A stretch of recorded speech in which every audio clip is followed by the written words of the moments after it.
This conference will now be recorded. Yeah, so let me share my screen.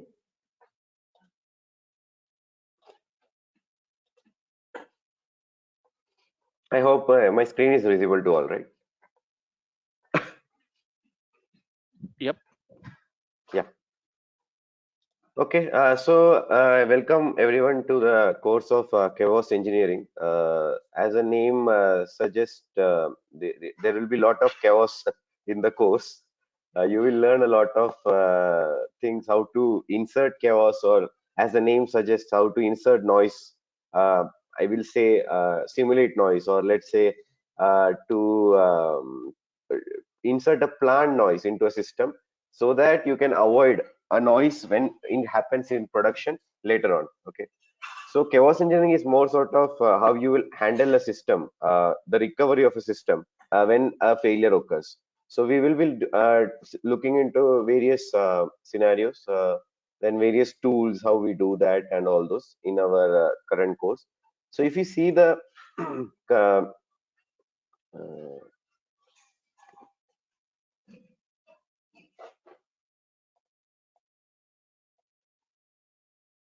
yeah. So if we see our so if someone see like if they don't know like why what will I get from this course, okay, first of all you would have heard about a current position or a designation or a role which is very popular nowadays called site reliability engineers. So the chaos engineering is a part which is very important. SRE should know. Okay, so whenever you are an SRE, chaos engineering will become a part of your life, or you can say you need to have a mentality of a chaos engineer to become a good site reliability engineer. So I won't say chaos engineering will be the only thing which SRE will do, but chaos engineering is a major part. Like let's say a 50% chunk of chaos engineering comes into the role of SRE. So when if you are planning, or if you want to venture into the role of an SRE or a like and it's not only an SRE role. Let's say you are in testing, let's say a performance or an automation testing, and you need to upskill yourself to one more skill. So chaos engineering is such a skill which is like an add-on. So if a performance engineer knows chaos engineering, it's like an add-on for your designation or a role. It's like a plum on a cake, right? So if you know a chaos engineering, if you know how to perform chaos experiments, if you know how to perform a reliability test using chaos tools, um, it's like an add-on, and it does adds a lot of value as you move on. And this field is totally very new, and venturing it so early into this will give an edge for you later on, because when this will be at peak, that time you will be already into this trained and ready to do chaos experiments. So it will be an edge for you, because this is at a very primitive stage now, and this has a totally very big potential to grow. That we will see how, because chaos engineering is growing due to mainly two major developments, I will say. First is the distributed systems; they are increasing. So as you know, like nowadays, most of the applications they are on distributed systems. People are adapting to microservices, Kubernetes. Then there are a lot of automations happening into deployment and all those. So distributed systems are becoming very popular, and chaos engineering uh, it has become a need. Okay, so wherever there is distributed systems, chaos engineering is must. And because the I can say we can call it like a testing, especially for distributed systems, because distributed system without performing chaos experiments is like a nightmare when it goes to production. So chaos engineering is a need of this current trend, and it will surely boom later on as we are seeing automation or a performance. A chaos tester or a chaos engineer will surely be there in every team later on. And if we talk about the tools which we will be studying, we'll be mainly focusing on Gremlin and Chaos Toolkit. Chaos Toolkit is an open source, so we'll be not seeing it extensively, because it's not that developed, and also like it's an open source, so it has its own drawbacks. Okay, for that. Currently, as chaos engineering is very new, like we can call it maybe 4 to 5 years, is the lifespan which chaos engineering has grown massively. And the only reliable tool I will say compared to all other tools which we have in market is Gremlin. So we will be seeing Gremlin very extensively, how to apply Gremlin to our project, then how to implement chaos engineering, then how to run tests, how to run the experiments in chaos experiments in Gremlin, and all those. Then we will see like how to build resilient systems. Of course, like we are into chaos engineering, so our main aim is to create a system which is very reliable and resilient. And we will see like how to break the applications using our tools, and how to analyze them with different databases. Then we will also be seeing like how to monitor these results, because running a test is a simple part, but monitoring and analyzing those results, and what you need to extract and all those, we will be seeing how to do that. Then especially Kubernetes is getting hold of the industry, so we need to know how to run chaos experiments in Kubernetes. Then we will be automation has become now a keyword, okay, for every project. Like we have to go for automated pipelines, CI/CD and all. So we'll be seeing how to how to automate chaos using our tool, and how to implement it using a Jenkins pipeline. We will be seeing that. Then at last we will be also working on a certification, which is a preliminary certification by Gremlin. So we will complete that once we complete our course, in live session. But I will say once you complete our whole course, there won't be any need for me to guide you to complete that certification, because you would have covered every question and every answer in that. It would be like a piece of cake for you. But still, we will be doing that in a live, and we will complete that certification also, the Gremlin certification. So basically, our course it may take around 20 plus hours for the course to complete, and it's an extensive course. It covers almost everything what is required for as you enter into this world of chaos engineering. So if you see the syllabus as such, if we go one by one, we have the introduction session where we talk about chaos engineering, the principles, then what all prerequisites, limitations, and all those questions will be answered. Then we see some hands-ons, uh, we will see like what are game days, which is a coined word in chaos engineering. What is it? How to plan game days? How is a chaos experiment designed? We will see all these things in our modules 2. Then as we move on to module 3, it will be extensively on tools like Gremlin, Chaos Toolkit, then different attacks, we call attacks in chaos engineering, which is nothing but noise or a chaos. So we'll see how to use Gremlin to create attacks or noise, how to install them. We'll be seeing it from end-to-end perspective. It's not like just attacking a system, but installing it, installing the agent, configuring it, everything from the scratch. So we'll be having an extensive hands-on.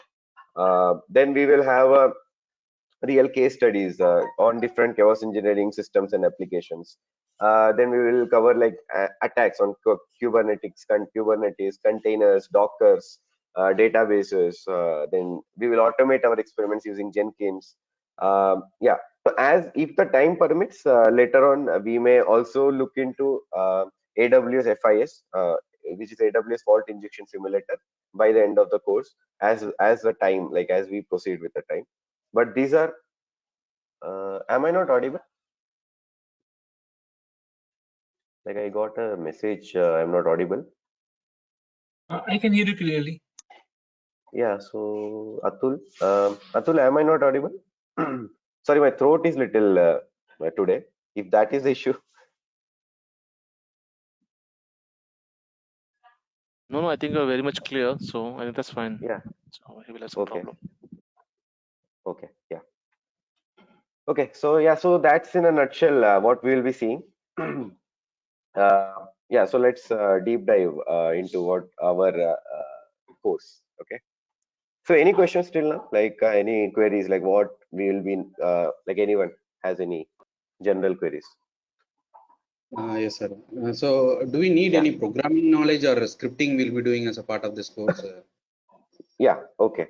So that's a good question because many have this doubt because we like as I said, this is a testing domain. Okay, so the coding knowledge as such is not required, but it's ultimately based on the tool. Like for example, the Chaos toolkit is there. It's an open source tool, uh, which is like as you have worked on Jmeter, let's say in performance. Okay, so Jmeter has it's an open source. We don't if we need some customization, we need to code.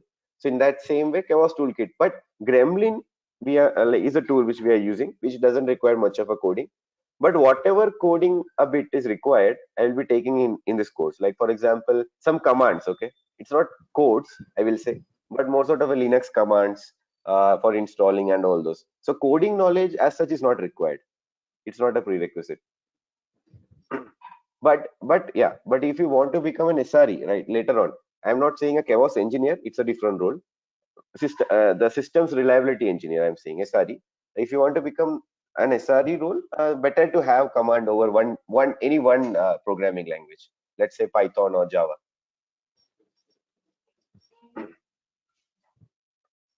Okay. But for So chaos engineering, it's not. Yeah, not necessary.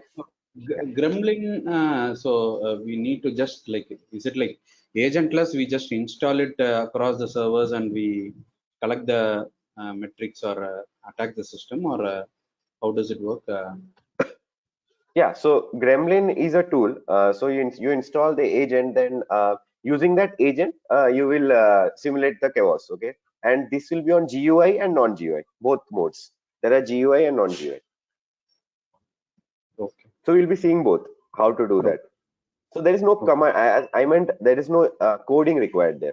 Like it's like just running a LoadRunner or let's say a tool, right? It's like a tool. Okay. So any other like competitors for with the Gremlin? Just interested to know. Yeah. So really, there is no currently any premium competitors. I meant paid tool like LoadRunner, right? We have so for Gremlin we have all other tools which are open source. Like let's say Chaos Toolkit is there.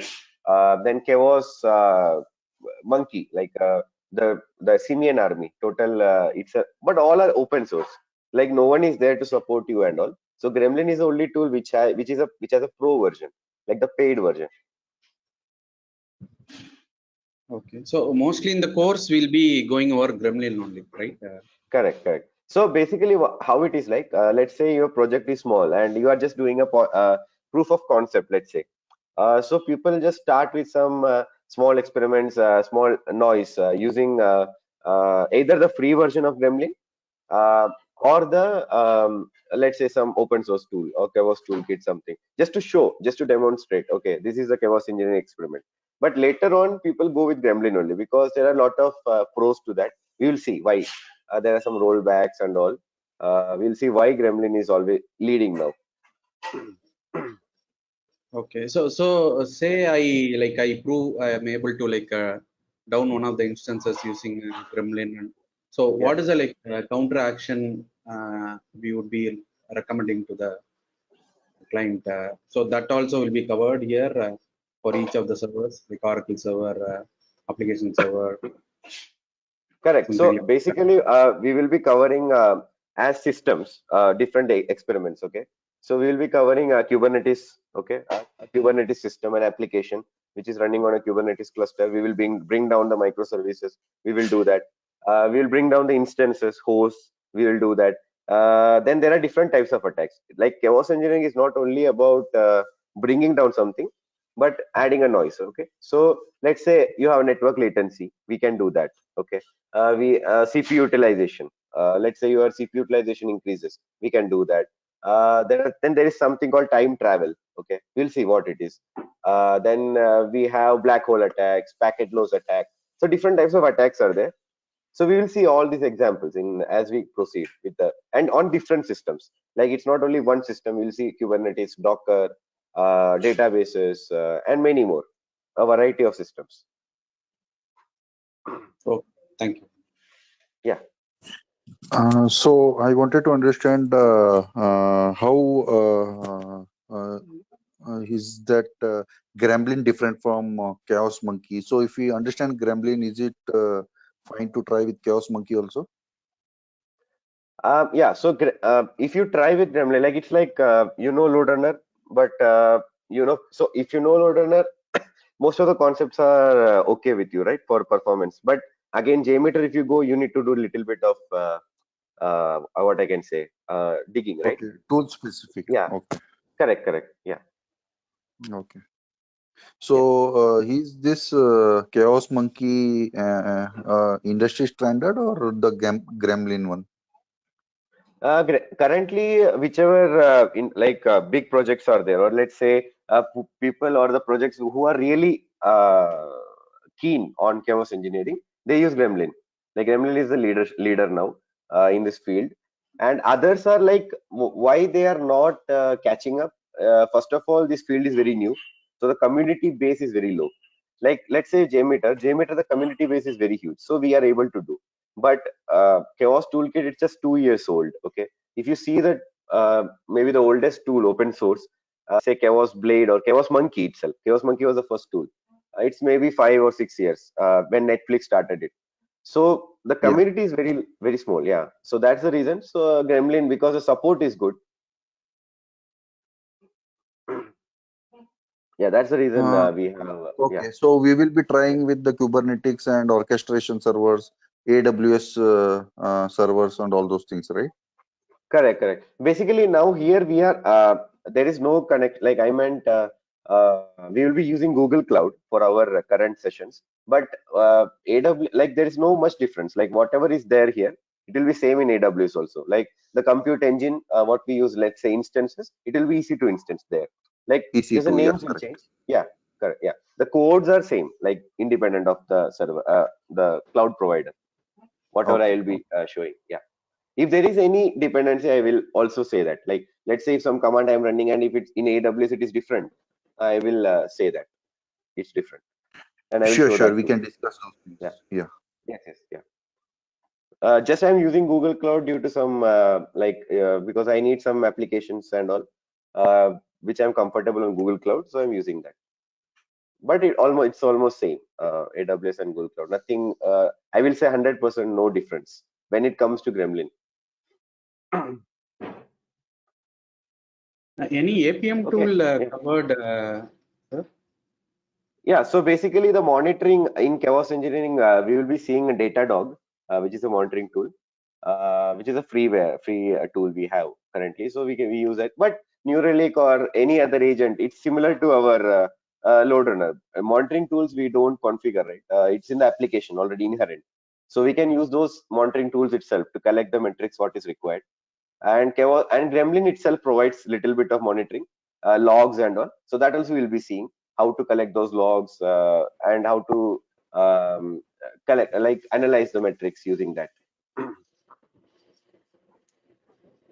Okay, so this chaos testing we need to do on like a regular basis or just one time Yeah, so activity? all these questions will come in the course because Okay. if I start answering these right, like I like it will become confusing later on because this is like step by step. It's a very new course, right? I meant this is like a new thing for everyone. So if we don't go step by step, it will be a total chaos. Okay. Yeah, So that you this will is get like the answer. admin activity or how can we tell tester Yes, activity? it's not. It's so that's what. So that you need to decide based on the system. That we will see how. Okay. Okay. So for example, in my case, in my project, we run it every sprint. Let's say 14 days. Okay.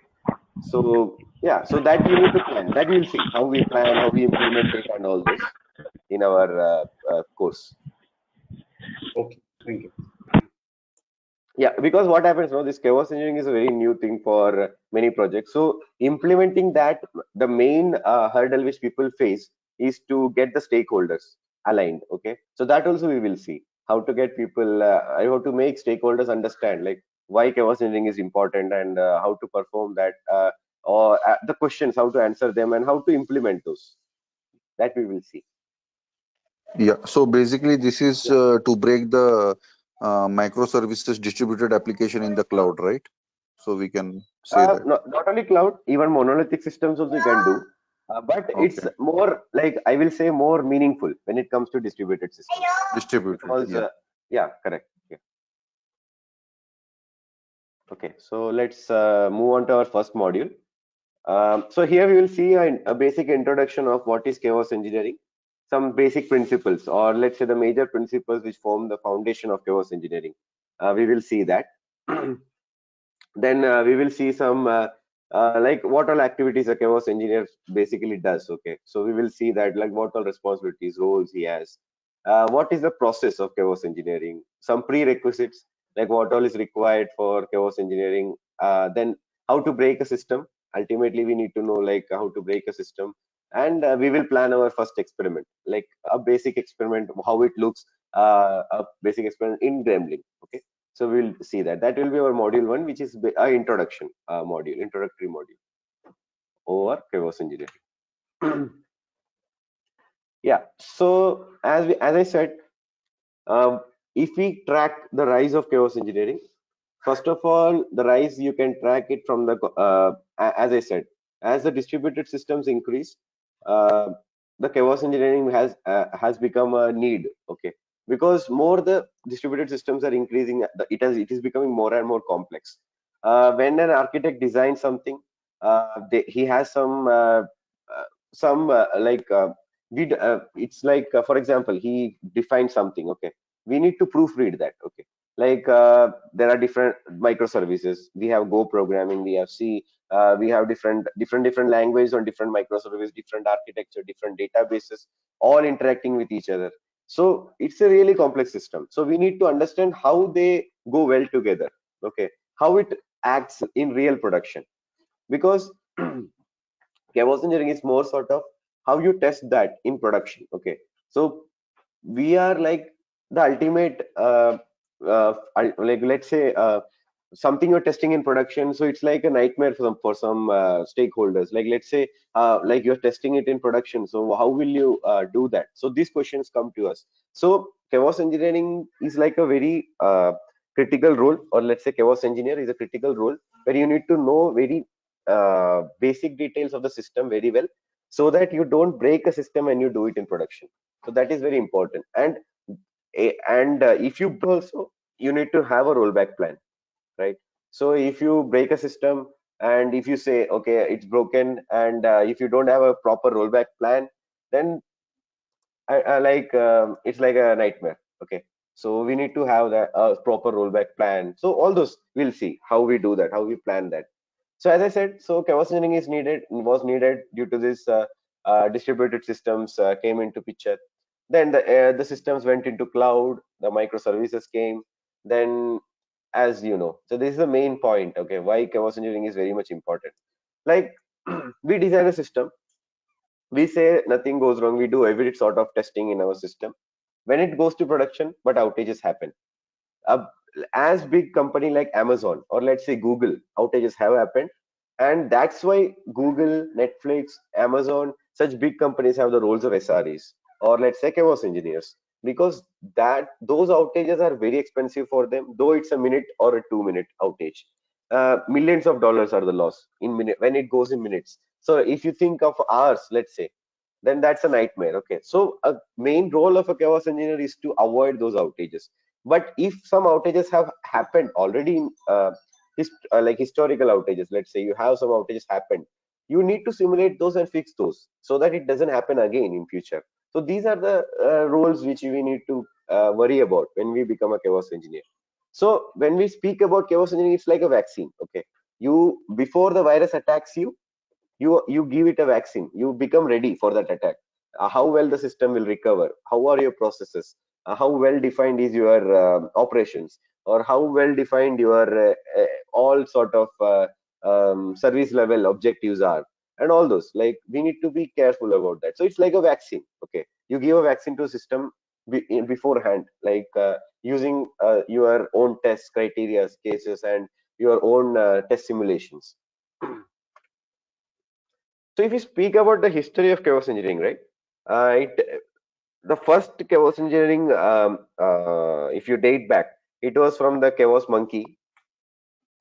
which was started by Netflix. So Netflix, what they were going into a distributed system, but like they were going on to cloud.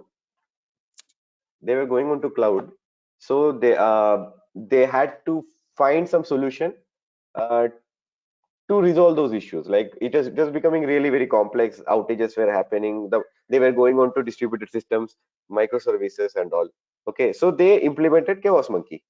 So Chaos Monkey was first invented, or let's say by Netflix for it was like their own tool. Okay, but later on, what happened? uh, they they made it open source. Like let's say they just put Chaos Monkey into the GitHub, so everyone could use it, and it became like the chaos engineering became like a common thing because distributed systems were increasing. Many people or many projects were implementing distributed systems, so chaos engineering was becoming more and more relevant to be done. Okay, so they started using that tool.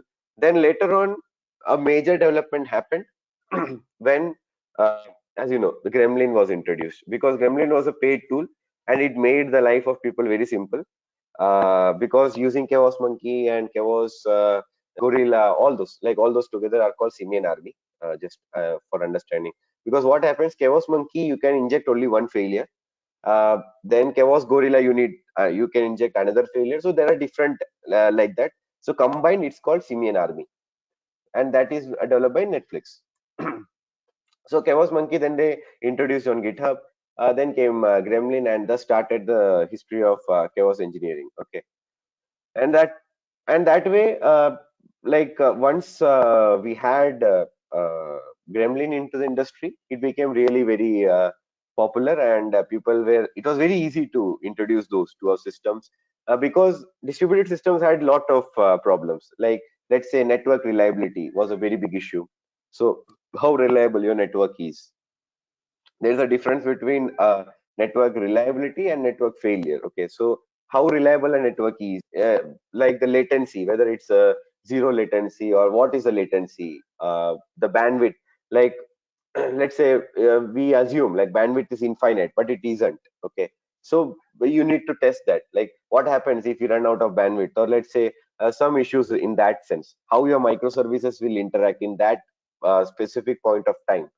The network security, that was an issue there. Then the topology, or let's say some access issues, like different administrators or different roles assigned. Okay, so due to that, some microservice is not able to access something, and due to that your system fails. Or some network issues which due to some problems in the network, due to lot of different connections and homogeneous network issues. So those things, what it did is like it made the systems very complex, and outages increased. So that called for a need, like to have a chaos engineering experiment beforehand, where we can test those things as early as possible and fix it. So basically, what is chaos engineering? So chaos engineering is nothing but, as the definition goes, it's a discipline like where you experiment on a system in order to build confidence in the system's capability to withstand turbulent conditions in production.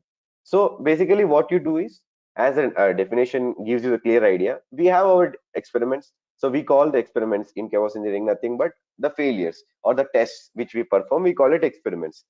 And this we perform on a system to build confidence. So what build confidence means is, like if your system we test it, okay, for some chaos, or we test it for some issue. Okay, if the system comes out resilient or reliable, the system is becoming more and more confident for the stakeholders. Like in the production, it will not fail.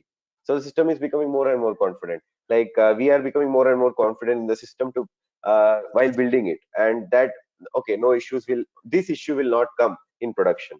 So we are like trying to build confidence using our experiments, and also withstanding turbulent conditions. So turbulent conditions are not nothing but noises which we insert. Okay, so there can be some conditions which won't happen, but we try to implement those. And as I said, this is very important point: production. Okay, so chaos engineering ultimate goal for us is to run the test in production. Though we run chaos engineering in our lower environments, ultimately we need to run those in production.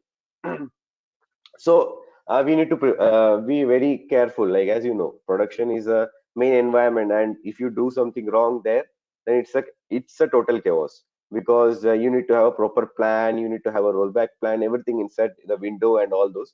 So when before you go to production, you need to have a lot of prerequisites, lot of other things which you would have done in the lower environments. So that we will be seeing. So as such, chaos engineering, first of all, the keywords are we do an experiment, uh, so that we build a confidence in the system that it's reliable, or let's say resilient in all turbulent conditions, and that too in production. Though we test in lower environments, production is the place we give our final sign off. And next is like, as we say, like it's controlled and planned.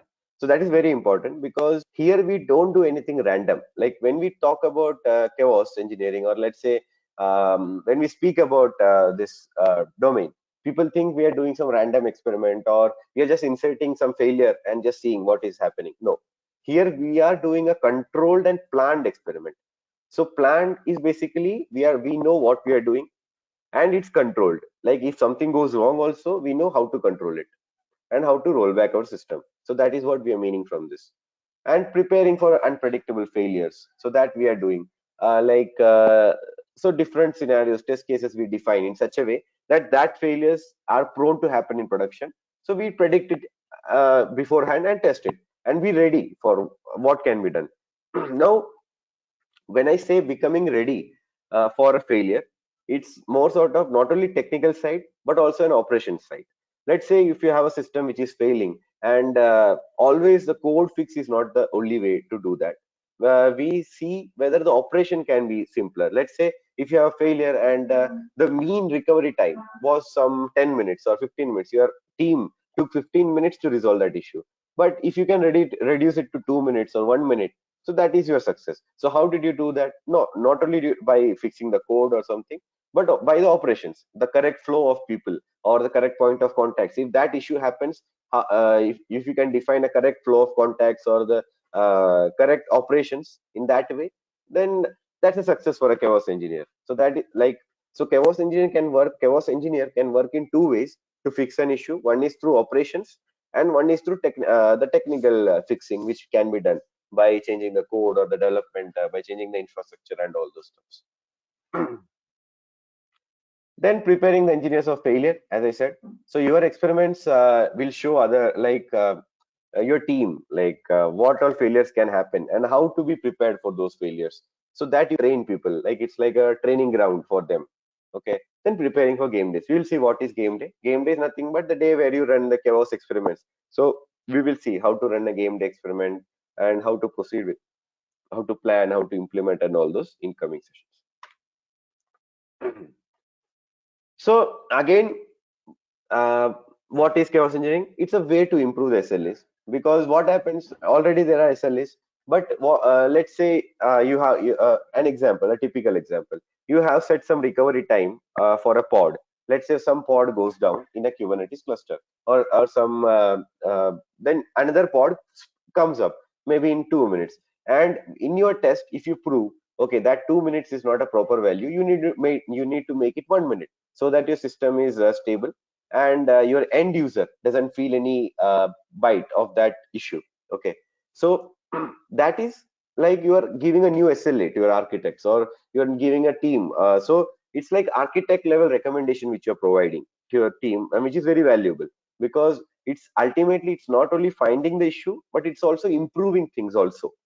So you can improve things more better, to improve the end user experience, to improve the recovery of the system, how well your system is recovering, how fast it is. So that you can work on.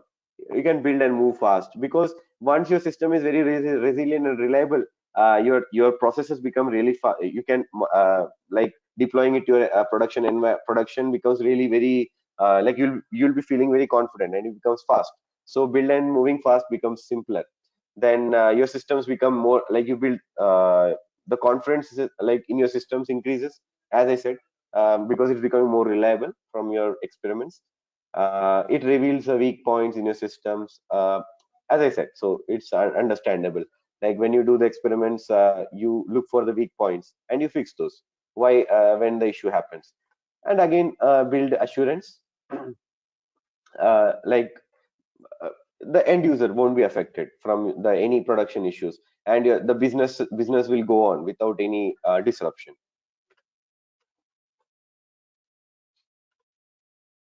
Yeah, so this is a good question. When you start something, just knowing what is chaos engineering is not important. What is not is also important.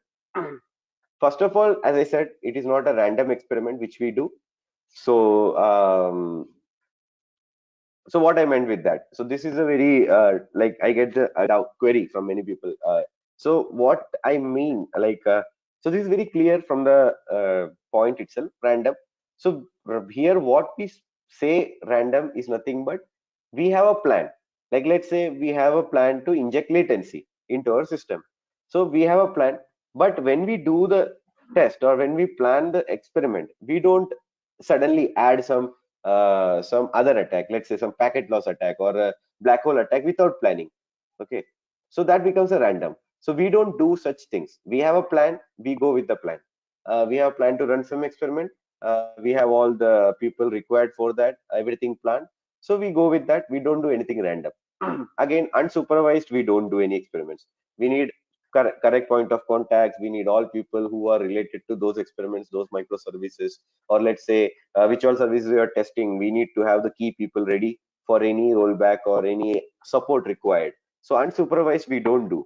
Okay, and unmonitored, obviously, because when you do an experiment, you need to collect the events, you need to collect the data, which is very critical. Otherwise the experiments are not useful at all, because if you don't have a data to analyze, it is it is not a proper experiment. So you need to monitor it, you need to collect the events, collect the data. So unmonitored you shouldn't. Okay, you should have a proper instrumentation of your system.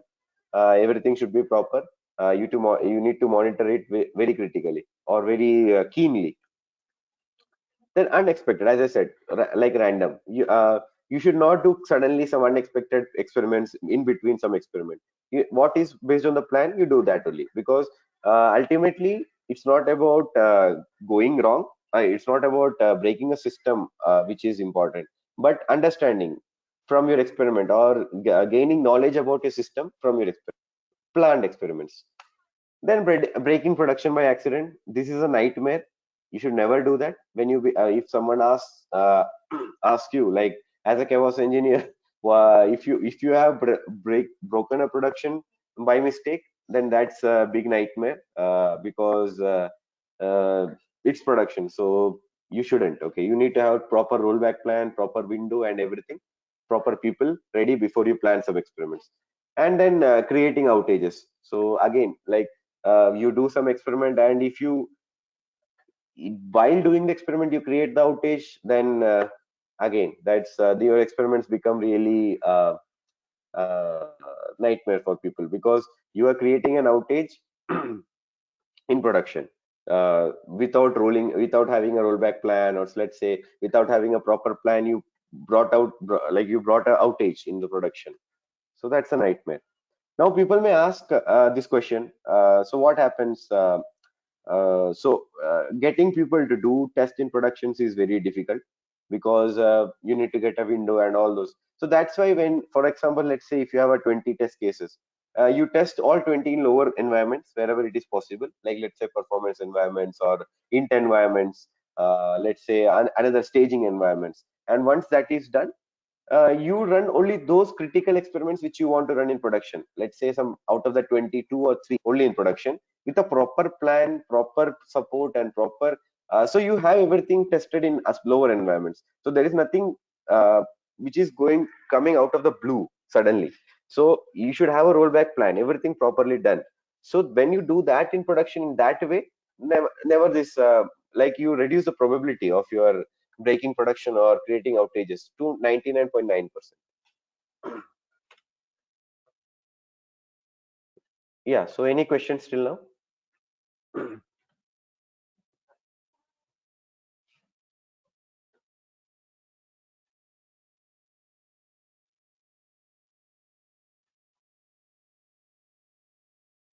Okay. So for today's session, we will just stop here. We will continue from here tomorrow.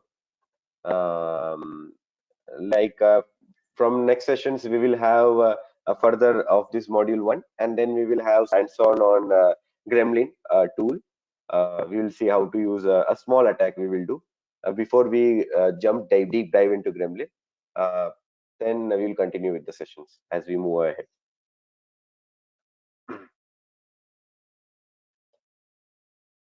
This conference will now be recorded. Yeah. Basically, what happens, right? Sorry, I didn't get your name. It was. Image Manish. Yeah, Manish, hi. Yeah, so Manish, basically what happens, right? In let's say in my case, okay. So that we need to decide by project to project based on the discussion with the stakeholders and all. But in my case, let's say, so we run it every sprint, like every 14 days. We have a sprint. So we run because we follow agile methodology, and so every sprint we have a chaos engineering experiment planned in production. We call it a game day, okay. So before we do these experiments, right? We have 14 days. So before we do that, we run these experiments in performance and also int environments and staging also. So that's how we do. Okay. So it's not like we don't get a window in production. We get it. We do it during non-business hours and all. We plan it in that way because ultimately chaos engineering experiments are not always breaking a system, right? There are some regression sort of experiments also which you run, like bringing down a pod. So new pod will come. That's what we need to test, right? If the system goes down, then that's a nightmare for auto scaling, or let's say the architect, right? He has not developed the system properly. So running it in production is not a big task because we have already run that in lower environments. So we know what maximum can go wrong. So we roll back. We have the proper people ready, and it's not like for all system at a time we do. We do it one by one, like one microservice at a time. We never do it like for all system at a time. That's a nightmare. Again, it's a complex thing. We never do that because ultimately we don't break the system and lose our total confidence by the stakeholder, because we break the system in production, then the stakeholders lose the confidence. Ultimately we need to bring that confidence in the people. Okay, we are uncovering issues slowly without any effect to the real production environment. So we'll see that how we plan, implement, and all those.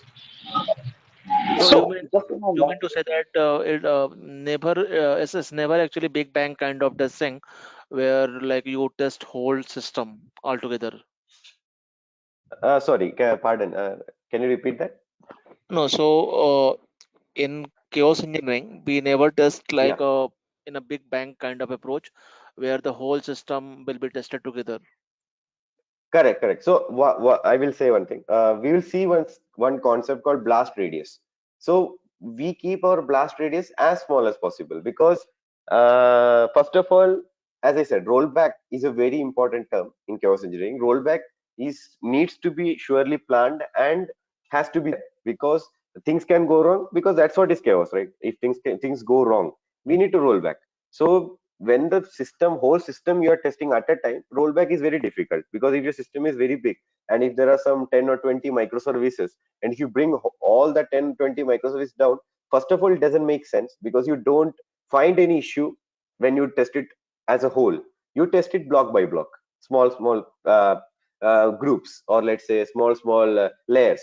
So in that way you find the issue, and you resolve it. So you never test a system as a whole. Correct. Though to Okay. play around, you can do it in performance environment or staging environment. We do that because just to learning purpose, or let's say just to get more idea of the system in lower environment. But production, we don't. Strictly no. So we can try in our systems also, right? Installing Gremlin and all.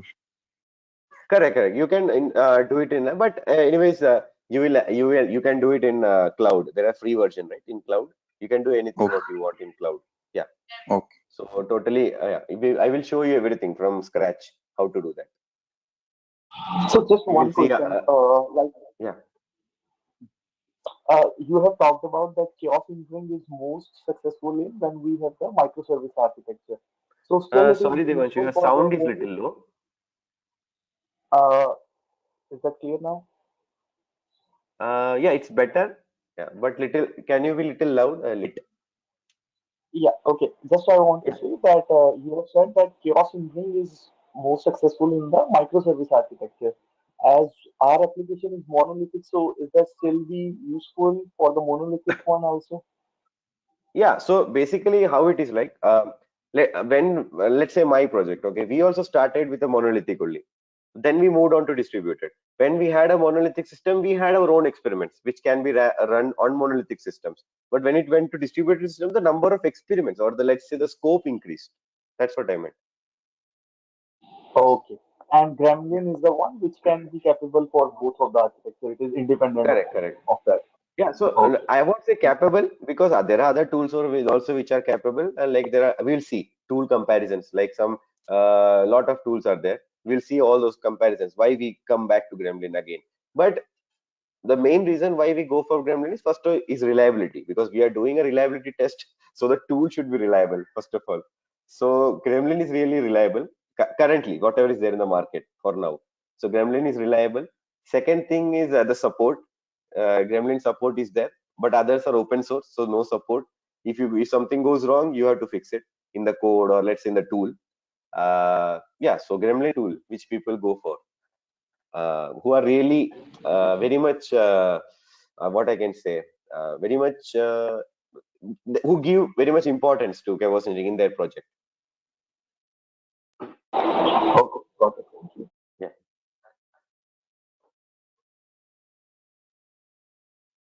yeah. I guess then if no more questions, we can stop here today. Let's continue tomorrow.